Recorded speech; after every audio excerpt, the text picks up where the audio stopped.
Let's go to line number 2. Say good morning to Pam Parsons, re-elected as the member of the House of Assembly for Harbour Grace-Port de Grave. Good morning, Pam. You're on the air.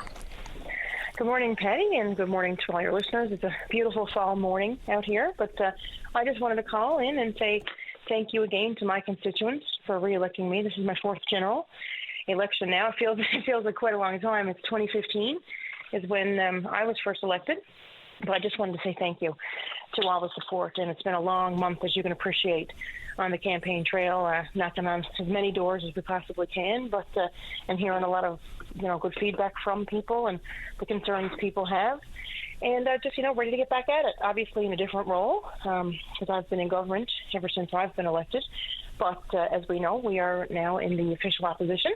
And so I'll be going in there with a different role, and I look forward to embracing that new challenge. I know the party has to, take a breath, regroup, rebuild, post-mortem and what have you. But I don't think it's unfair to ask a re-elected Liberal member of the House of Assembly as to what they think went wrong here, because something did go wrong. I have my ideas. How about you? Yeah, I think from the feedback I've heard is people wanted more information, were concerned about the MOU process. That's what I heard here in Harbour Grace-Port de Grave. I mean, yes, healthcare is huge.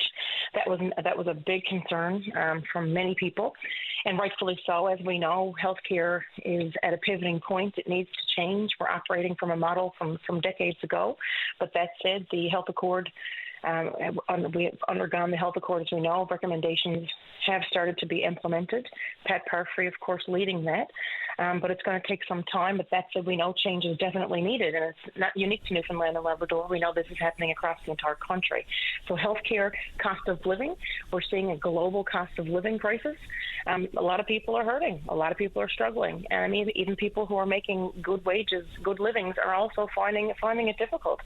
So it was a number of these things. But as we know, we do have a historic deal before us. We do know Quebec is in a position where they're in a great need for power. They need it now. We know multiple premiers of the past have tried to crack open that deal. The door was shut in their face by Quebec. But now Quebec is coming to the table where, they need the power, and they're anxious to develop Gull Island. We have the assets, as we know, but we're not just going to let that happen. Obviously, we want to rectify the wrongs of 1969, and people of the province want to make sure that they're getting the absolute best deal for that. And I guess we're all on that same page. We want to extract the best and protect our province with regard to escalating clauses that should be in this, the 60-40 buy, with Quebec taking on all the risks of the mega projects. People want to work home here in Newfoundland and Labrador, and those jobs need to go to Newfoundlanders and Labradorians first and foremost. So there's lots of great concerns, but what I'm looking forward to? Mr. Wakeham made a lot of promises, and I'm going into the role as a critic as opposed to defending government or a minister for government, and I look forward to that great dialogue, because there was a lot of promises made out to Newfoundlanders and Labradorians, and so I look forward to those debates and to see how they're going to deliver on that. I mean, he actually went as far as to say he'll have a referendum on this, and so we'll see what happens going forward about this discussion, because it's certainly not over. Absolutely, I don't know what the future holds, but if you say people wanted more information and to guarantee the very best deal is in hand, would you characterise it a mistake not to immediately abide by the LeBlanc inquiry recommendation to send this for an independent oversight review, someone that's independent from political appointees? Yeah, and we'll take you back, and I'm sure you tuned into that special debate that Premier Fury, had occur on the House of the floor of the House of Assembly in January, with the experts in from J.P. Morgan, who were the expert negotiators on that deal. But that said, people want to hear more from Hydro. I mean, I applaud Jennifer Williams. She took the time a couple of times to have a good conversation with you on Open Line. But again, and I encourage the public, get involved in the conversation. The MOU is out there. It's available for people to read. It's a long read, as you would know, Patty, but become engaged. Learn the facts, get out there, ask the questions, and be involved where forums are available, town halls even. And again, given the stance, I will remind people, when we have this debate, it's a non-binding MOU process that's happening. There is no deal. These talks will continue until April of 2026. and that when that debate happened in the House of Assembly, that was simply a debate to go forward to continue these talks. But what I will say, and what was disappointing as an MHA, is to see that Tony Wakeham got up and walked through the House of Assembly when it was time to take a stand to vote.